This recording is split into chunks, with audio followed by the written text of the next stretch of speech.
An unsung alternative to the Cotswolds, exploring Leicestershire's Welland Valley. It was a chilly Sunday in November 2000 when the gods chose to smile on Ken Wallace. The retired teacher was sweeping his metal detector across a hillside in Leicestershire's Welland Valley when a series of beeps brought him up short. Digging down, he found a cache of buried coins almost 2 millennia old. He had chanced upon one of the UK's most important Iron Age hoards, totaling about 5,000 silver and gold coins. More than 25 years on, I'm staring at Ken's find at the Civic Museum in the nearby town of Market Harborough.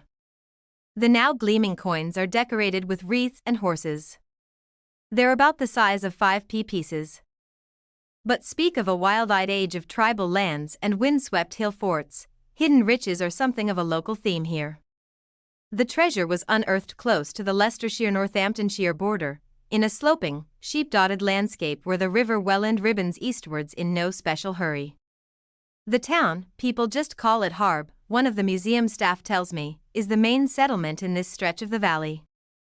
I've come here on a short winter visit to see why the area, hills, villages, Harb and all, gets described as an unsung alternative to the Cotswolds. The town itself has ancient Saxon roots and is easy to like, with a head-turning mix of Jacobean, Georgian and Victorian architecture. I stumble on Quinn's, a cracking independent bookshop tucked down an alleyway, then devour a curry bowl at a lively cafe called Two Old Goats. A board on the street lists notable town residents through the ages, the most recent being rugby giant Martin Johnson. I read this, then turn and immediately see him on the pavement 10 meters away. It's unclear if this clever routine is something he does for all visitors, but he's hard to miss in any case. I head to Foxton Locks, where 10 early 19th century locks transport boats up and down a hillside. For a gawp and a wander, the real pull of the Welland Valley is the countryside, a slow-moving world of hushed green dales and drifting red kites. On local advice, I head to rural Foxton Locks, Britain's highest combination of staircase canal locks, where 10 adjacent early 19th century locks transport boats up and down a 23-meter hillside, for a gawp and a wander. It takes 50 minutes for boats to get from one end to the other, says volunteer Malcolm, who seems delighted to have a visitor to talk to. The neatly painted locks rise up handsomely beside us. You need a decent woolly hat to go gongoozling, that is. Canal watching, in December, but there are rewards to be had. The skies are already fading to a wintry grey when I climb past the locks to the upper towpath. The narrowboats I see are moored up, their chimneys smoking and their roofs decorated with bums-out gnomes. I walk the path for an hour of rippled quietude, passing little other than moorhens and blackthorn sloes, then return the same way. Back at the locks I stop at tiny canal-side pub Bridge 61, where I find a crackling log grate and a row of camera certificates. The barman pours me a wide-beam bitter from Langton Brewery. Local ale, he says.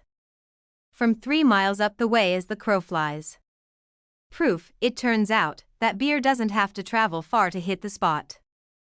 My base is nearby Medbourne, one of numerous placid, calendar-pretty villages that stud the Welland Valley. Medbourne has a clear stream, a lovely pub, the Neville Arms, where I spend the night in a 4-poster and enjoy exactly the kind of warming, candle-lit dinner you'd want from a country inn in winter, and cottages built of tough, reddish Leicestershire ironstone. Even a short trip needs a finale, which comes in the form of the extraordinary Herringworth Viaduct, a colossal 82-arch span stretching right across the valley. The next morning I meet local author and poet Tim Relf for a 3-hour footpath ramble in the hills. Crossing stiles and ridge-and-furrow fields, he leads us to a spot above his home village of Drayton, from where the valley's rolling green folds reveal themselves to the full. You can make out 6 churches from here, he says. He's right. Their medieval spires punctuate a view that tumbles out for miles in all directions. Drayton itself is home to the smallest of these churches, a stone chapel with pews that seat about 25 people. It once spent time as the village bakery and still has a bricked-up serving hatch. The vicar likes joking about the fact that Bethlehem translates as house of bread. Tim smiles. Close by, they're used to far bigger crowds at the hilltop Neville Holt Hall.